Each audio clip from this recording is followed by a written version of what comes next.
Yep, so it's Liverpool 2, Brighton 0 then is how it finishes as Liverpool close the gap on City at the top of the table. There's not much to say really about this, is there, Steve?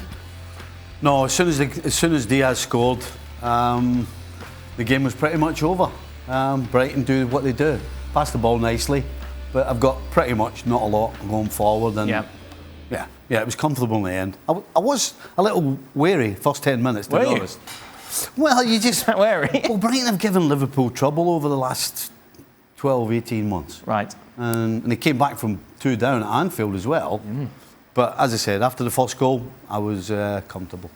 A story that seems to be snowballing somewhat over the last few days is the future of Mo Salah, meanwhile, at Liverpool. This is what Jurgen Klopp had to say about the contract talks. His contract's up in 18 months' time, so what we're talking June 2023. Mo expects this club to be ambitious. We cannot do much more. It is Mo's decision. It is all fine from my point of view. Nothing happened further, no signing or rejection. We just have to wait. There's no rush. Of course, what added to this, obviously, we saw Mo Salah's agent tweeting, 7 smiley faces midweek. We can interpret that as you like, Mark. Where do we stand on Salah's future at Anfield? Well, it's a tricky one for Liverpool, this, because on the face of it, you have to keep Mo Salah. I mean, I think it's a no-brainer. You keep him regardless. But Liverpool have operated over recent years that they want to make sure that when they're handing contracts out or signing players, that they're going to get full value for the length of the contract. They don't want to be giving long-term contracts to players who are, the wrong end of the career. Now, Mo Salah is 29. He's 30 in the summer. And the debate would be, when he ends his contract, he'll be 31. Is it worth giving him a 4-year contract? Potentially making the best paid player in the Premier League. Right now, that's Cristiano Ronaldo. We take him out of the equation because he's on huge money at United. So if you take Ronaldo out of it, Kevin De Bruyne is the highest paid player in the Premier League at Man City.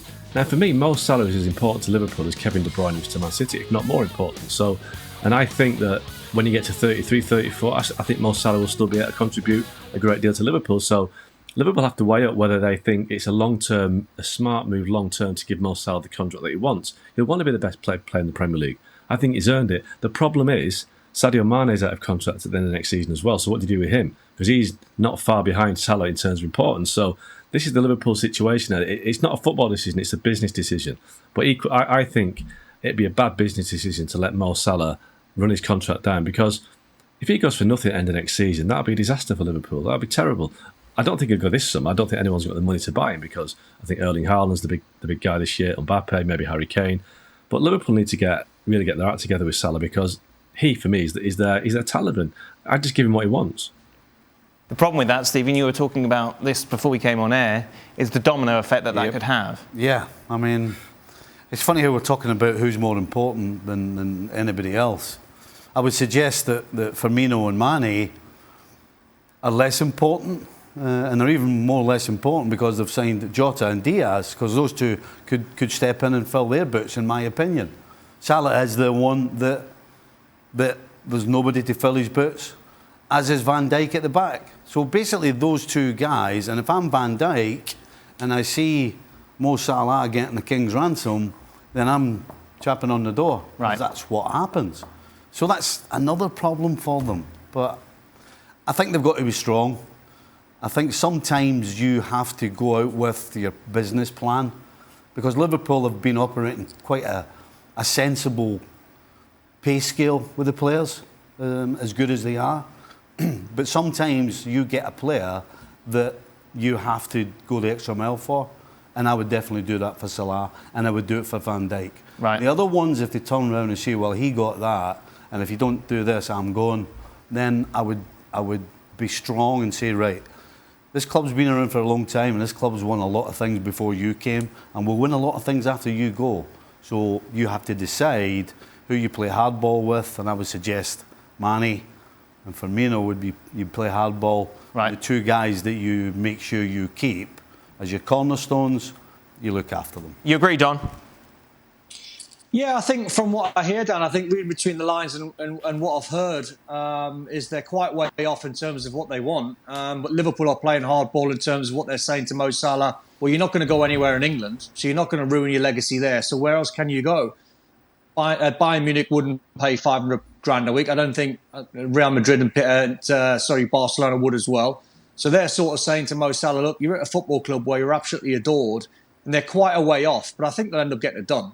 I think it's one of them where I think Jurgen Klopp and I think the guys above will sit down with Mo Salah and his agent. His agent's a little bit cheeky, in my opinion. I mean, listen, when you hear agents coming out and speaking, you're never quite sure what their motives are. Well, you're either trying to look after the player, but when you're sticking 7 emojis up there, you know that's going to have a ripple effect. You know it's going to get everyone talking about it as well. So it might just liven everyone up. And then Mo Salah gets his goal today. It just makes the agent a little bit more powerful in his negotiations.